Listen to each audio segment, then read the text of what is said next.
Upgrades.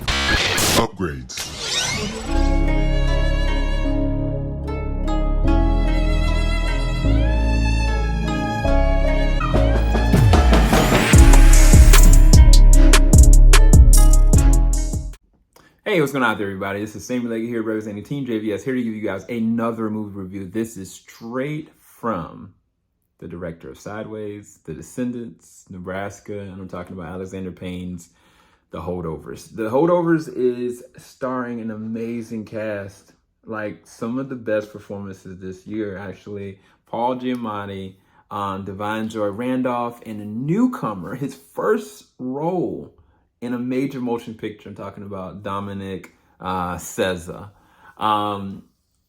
The crazy thing about each one of these characters and the world they built around it is riddled with reality.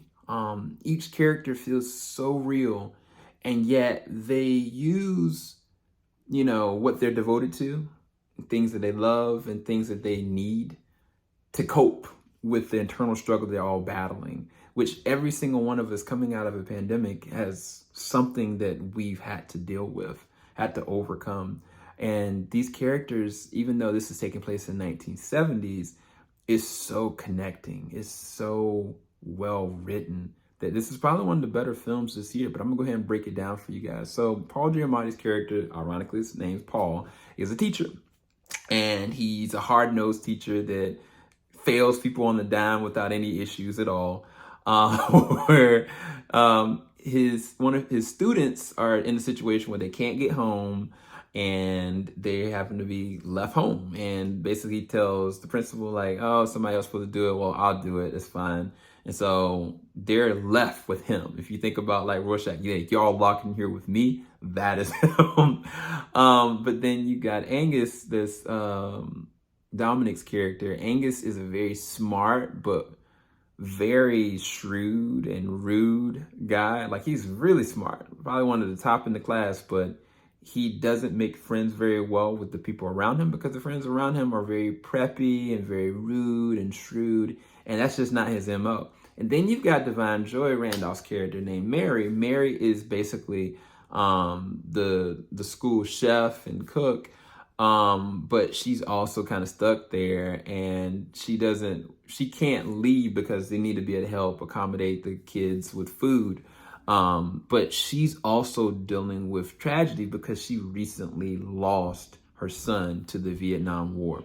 So that's the background of all the different characters. But how did these characters all converge is the most engaging part about this. Okay, so I'm gonna go off and talk about Dominic. Dominic is Angus. He is a star. Like, he is so engaging and funny, but at the same time tragic and a jerk. There's times where you just like, dude, like, you need to dial it down. But I think the more you're living with him as a character, the more you start to rally behind wanting him to succeed. You ever seen a person that sees so much potential in someone, but because of something toxic or tragic has happened to them, they cannot get past it.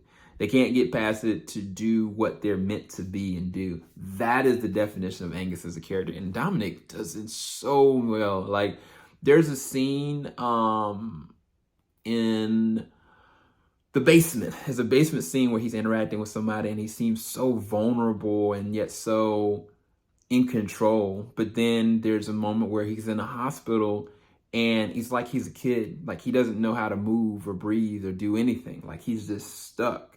And there's only one performance I've seen like that this year, and I'll get to that movie a little bit later on, but that's a film from Netflix called May December, but I'll get to that later.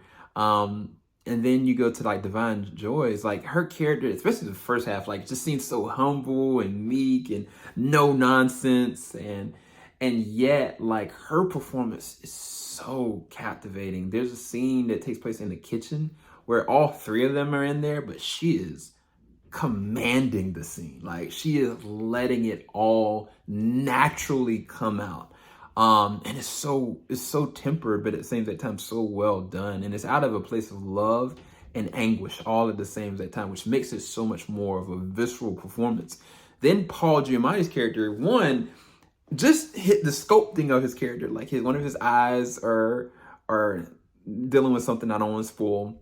Nobody likes him, nobody at all. He's got this older situation where nobody can be around him. And at the same time, like, you can tell that he doesn't seem happy, but yet he does. And he's such a convoluted character that has so many layers.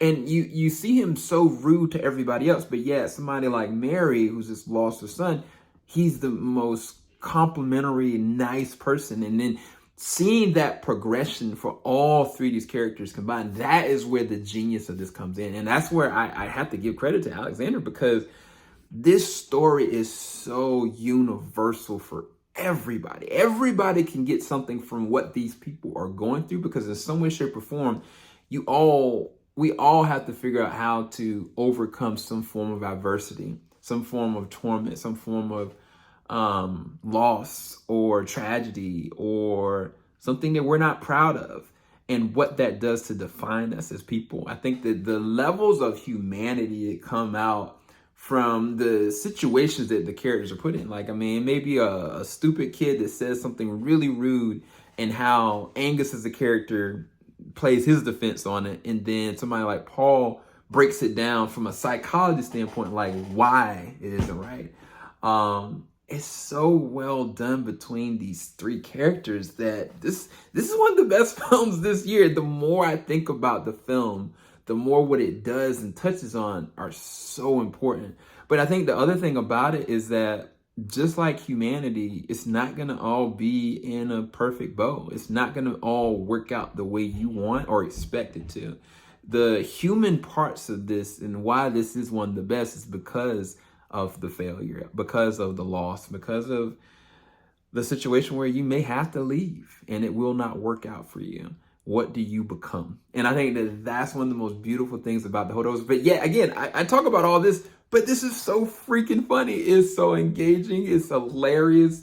It's heartfelt. It's just done so well. And it also feels like it is a 70s film. I don't know if this is the way they shot it, or if it's the style of how everything moves. But it really does feel like one of those classic 70s films. Like it really complements, and even the location taking place in New England, they do a really good job with this film. So highly recommend The Holdovers, 10 out of 10, easily. I don't have any negatives about it. I think it's just so real. But let me know what you guys think of it. If you've seen it already, make sure you like, subscribe, hit that bell button. Let me know what you think, guys. Peace, people.